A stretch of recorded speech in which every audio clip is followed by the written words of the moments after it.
to share with you a truth about repurposing content. So when you hear so many entrepreneurs tell you to repurpose one piece of content into hundreds of pieces, they're lying. Meaning that they aren't doing it themselves. They have a team of writers, graphic designers, assistants, video editors helping them do this. And for a small entrepreneur, it is impossible to repurpose your content into that many pieces. And I have fallen victim of communicating this message as well, but I have put into place some templates and systems that I want to share with you here today that did allow me to at least repurpose one piece of content in realistically 7 to 8 ways by myself, and then creating, like I said, this system that when I brought somebody on that could help me a few hours a week, they could do it as well. This, I promise you, is going to allow you to be more consistent without burning you out or stressing you the F out. And at the end of this video, I'm gonna start to show you how you can start building out a color-coded calendar so you can see every month what your content calendar is going to be, color-coded by the type of content that's going out.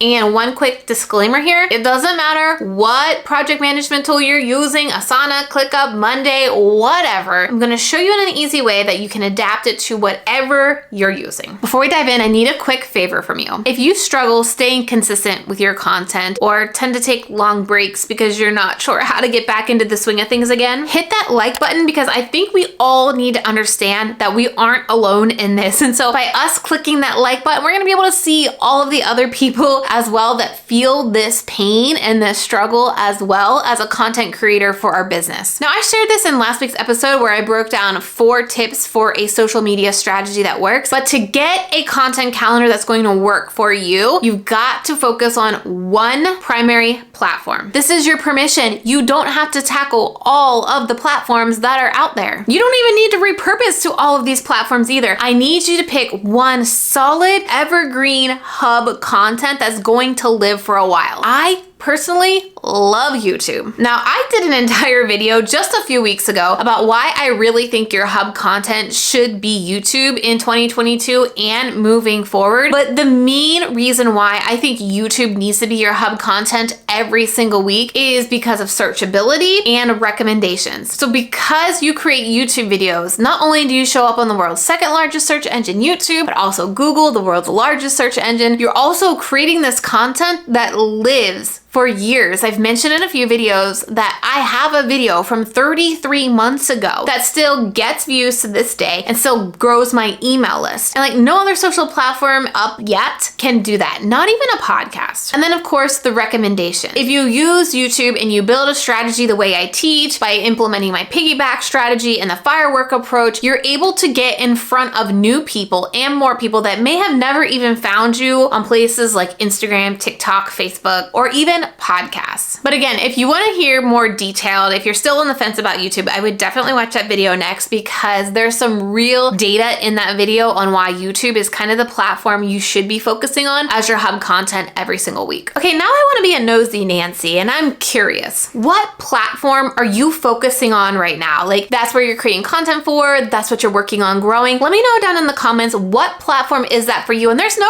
wrong choice here. I just love getting a sense of what people are focusing on right now. Now let's start mapping out our calendar. So let me walk you through how you can literally get started in Google Sheets, because that is free and everyone can use it. I quickly set up an idea of how you could create a content calendar here in Google Sheets. So you can see I just added the weeks here. I added the days of the week here. And what I did here is I started adding color code keys. So what I would do is for YouTube, my color code key is going to be red. For TikTok, I'm just gonna say it's blue. For Instagram, I'm gonna go ahead and say orange. And for my newsletter, I'm just gonna make that pink. Now what you can start to do if you're gonna do multiple things on the same day, go ahead and insert a row up here under each week. For example, what I mentioned, every single Wednesday, I have a YouTube video that goes live, and we're gonna make sure that we color code that red. I also have my newsletter to go out as well. So we're gonna color code that pink. And I also have a Instagram that will go out as well. Now let's say on on Thursday, I wanna do another Instagram about this particular content. Make sure we color code that. And maybe this time I wanna do a TikTok. And you can customize this to make it however you want. So you could honestly put in here Instagram stories, and we can color code that something different. And then you could also start to add your ideas in here. So what I'm gonna do is feature Friday, highlight, BSA, student, Kelly. What I can just do is format and wrap this so that it's in there. I can quickly come here every single time I need to be reminded what my content calendar is and just build this out from here. Now, the other option that I love is Asana. And I love to look at Asana in Word format first to build out my content calendar. Then I will look at here at the calendar version. What I always do as well is create cards that are templates. So every single thing that I'm publishing, there is a workflow. There are checklists. There are things that I need to make sure that I do. So I make sure I have a templated card that has my entire process checklist on it. So what I would do is template, YouTube video. Now we want to make this color coded, right? So you need to come into this card, and the way to make it color coded in Asana is come to these three dots, add a tag, and I have YouTube already added. What you would do is just type this in, and you could add your own color coded tag as well. Now let me just fill this up real quick and show you what it looks like on a calendar.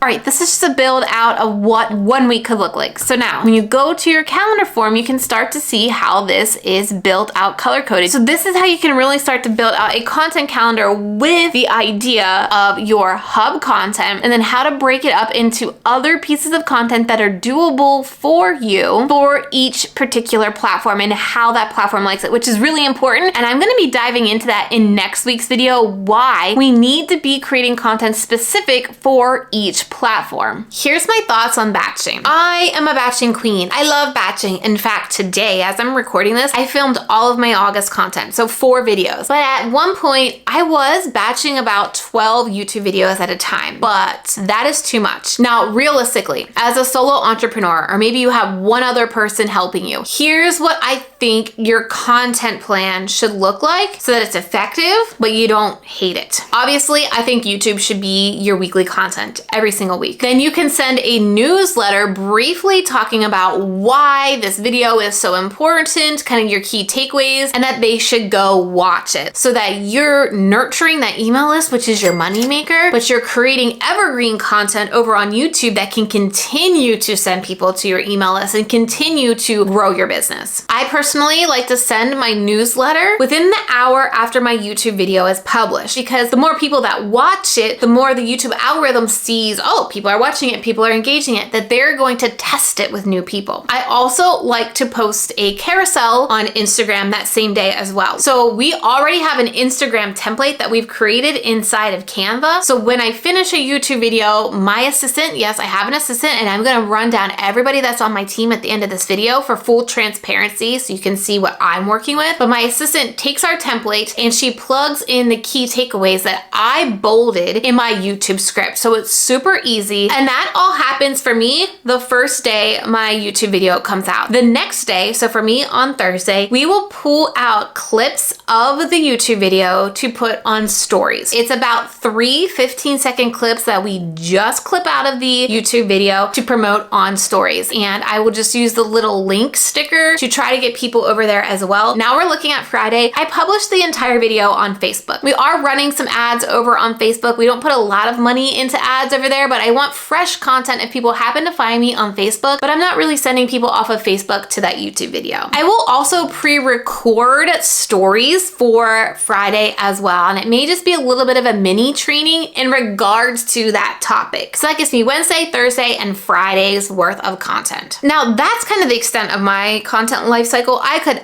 absolutely do more, but I don't have an extensive team to do that with. So on Mondays, those are more of like a wild card fun day for me. I don't necessarily stress over it. If I post on Mondays, I don't. But if I post on Instagram, it may be more of like a selfie of me where I share a little bit more about me and my story. Again, I don't say that I have a solid Instagram story strategy. I'm just doing on Instagram what works for me. And again, all of my efforts are focused on my YouTube content driving me leads around the clock. And when I said I was going to talk about who is on my team, I have an assistant. She is actually an account manager in my agency. She uploads my YouTube video and she does all the optimization stuff for me on YouTube. I also have a content writer, Latasha. She's magical. She turns my YouTube video into a blog post, and she also writes that newsletter and 3 social posts for me. And then I have a video editor. In fact, in my agency, we kind of have a team of video editors. We have 3 different video editors that we work with. So this is why I'm able to do this, and why I'm saying you do not need to repurpose everything for every platform, and how it's still hard for you to repurpose. But I'm gonna walk through some things that you can do right now to make repurposing a little bit easier on yourself. Let's talk about templates in Canva. So one of the things that's easier to pump out content to is Pinterest and Instagram carousels. So we have these templates inside of Canva that we just use over and over again every time we create a new YouTube video. And all we need to do is just change out the text of the title of the video. We also have